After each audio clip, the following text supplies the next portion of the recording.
Good morning, everyone. Thank you for allowing me to take some of your time up at the end of Mass today to speak to you about this proposal. Proposal 3 is a constitutional amendment that is on the ballot in November. That means that if it passes, it cannot be undone easily. It's not a law that our state legislature can alter or tweak. Our governor cannot veto it. It becomes a permanent part of our state constitution.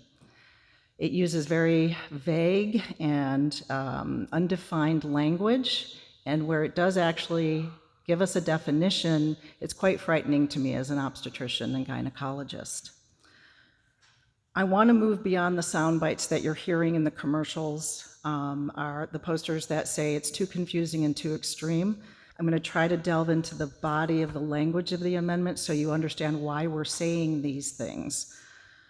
On the ballot, you're going to see a summary statement that's very misleading. This is how it got over 700,000 signatures to even make it to the ballot. People did not understand what the body of the actual amendment says. So I'm going to take a few minutes, speak mostly to the medical areas because that's what I know the best. At the end of the summary statement, it ends by saying that the amendment will invalidate all state laws that conflict with the amendment. So I'm going to go back and forth a little bit with where our state laws are now and what the amendment will do to them.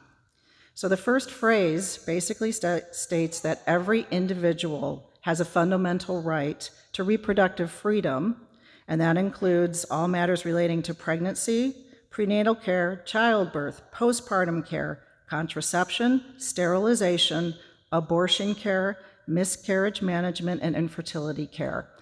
Number one, let me reassure you that miscarriage management and care of ectopic pregnancies is not at all an issue. We can currently take care of these situations without needing this amendment at all. Nobody has to leave our state because they have an ectopic pregnancy or they're miscarrying. By stating that every individual has these rights, they mean everybody, not just adults, male and female, young and old. So our youngsters, our adolescents, our teenagers can access information on all of these topics, undergo medical or surgical procedures to procure an abortion, and to initiate transgender care, meaning transitioning from one sex to the other. Not without parental consent, but without parental knowledge. That's frightening to me. Our children don't understand the permanent ramifications of these decisions that they're making. The next big paragraph goes into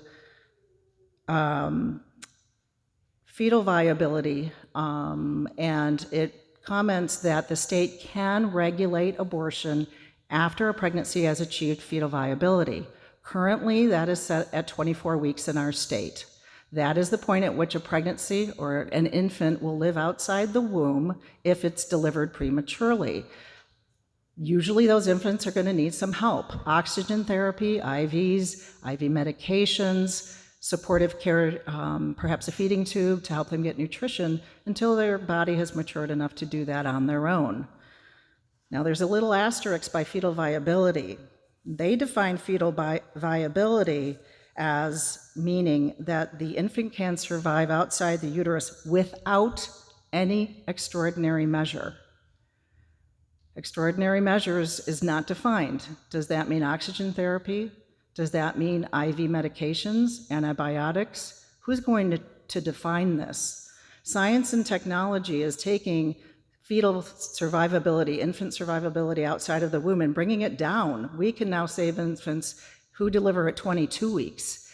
They're taking it the other way. Infants will not be able to receive or can't receive, if you will, extraordinary measures to help keep them alive. And I've seen infants all the way up to full term be delivered and not do well, even at their due date. So there's no guarantees at any point in the pregnancy that an infant isn't going to need some kind of extraordinary measure. So by removing this caveat, they're allowing infants to be delivered and then not resuscitated if that's needed to help that infant to survive. The next thing that they go into is the statement that an attending healthcare professional can decide that to protect the life or physical or mental health of the patient, she can proceed with an abortion.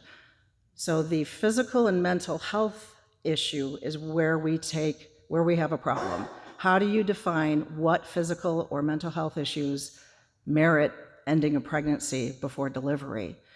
I don't think anybody will argue that if the life of the mother is in danger, that's a different situation. We're talking about other issues here, and that takes it beyond just the point of fetal viability. That takes it all the way to the end of pregnancy, that some healthcare professional could decide, well, yes, your depression and anxiety and your low backache and your reflux are enough issues to bring this pregnancy to an end. The phrase healthcare professional is also not defined. Currently in our state, only physicians are allowed to perform abortions. Healthcare professional in our states there's over 40 different kinds of healthcare professionals. So which healthcare professional is going to be providing these services? Again, we're lowering our standard of care here. The next issue about consent, we talked about parental consent. They're changing the language to voluntary consent. What I am required to do as a physician in our state is to give informed consent. Anytime I'm going to initiate a medical therapy or take somebody to the operating room for a surgery, I have to tell them, this is the procedure, this is what will happen after the procedure. These are the things that can go wrong with this procedure. These are the complications that can occur and the potential permanent ramifications of those complications. By removing that requirement, which is currently in our law, and going to voluntary consent, basically the patient signs that I want to have this procedure done and nobody is forcing me to do it, period. She never has to hear anything else about the bad things that might happen or the potential complications that can occur. Again, dangerous for healthcare in our state. It also states that this state shall not penalize, prosecute, or otherwise take adverse action against someone for aiding or assisting a pregnant individual in exercising her rights to reproductive freedom.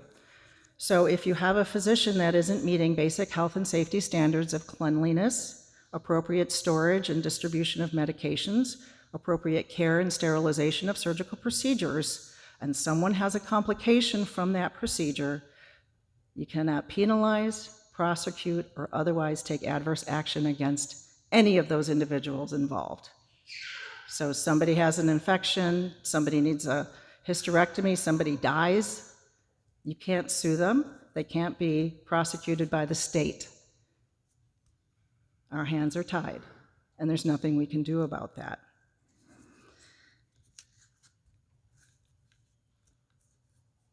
Personally, as a Catholic, as a physician, I could go through every sentence in this amendment and find fault with it. I hope that I've helped you to understand where we're coming from when we say it's too confusing and too extreme. We'll have more radical abortion than California or New York.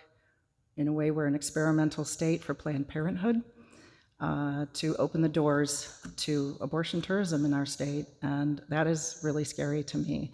So I'm hoping that by understanding better the confusing language, not only will you choose to vote no on the proposal, but you'll help other people to understand, whether they be pro-life or pro-choice, why they also need to vote no. Thank you for your time.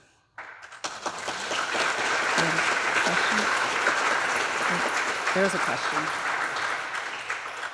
Please, questions. Could you expound just a little more on where a child does not have, the parent of a child does not have to know about information relative to sex change, all the way up to what? Surgery. Right. Because the law states that every individual has a right to this information, it's not like a 12-year-old could go by themselves to a clinic. Somebody's going to have to take them, but it could be a school counselor or some other non-parental unit, a friend, an aunt, whomever. They are an individual in our state. Therefore, they have the right to access to this information. talk I gave, they asked, well, what about insurance costs? Won't the parents then see on their insurance bill that somebody is getting hormonal therapy to initiate their gender transition?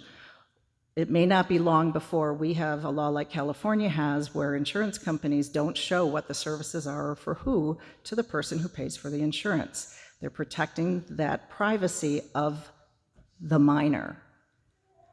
I'm not saying that a parent couldn't somehow find out, but I'm saying that the child has a right to pursue these interventions without parental input in any way, shape, or form. And that's one of the laws. Like right now, parents have to sign permission for their child to undergo certain procedures. Well, that will go away. That's one of the laws that could disappear. There's 13 laws that may be wiped off of our books if this goes into effect. So I think I don't want to take too much of your time. If you have individual questions, I'm happy to stay before I head over to Harrison to give the same talk. Okay? Thank you. Thank you, Father.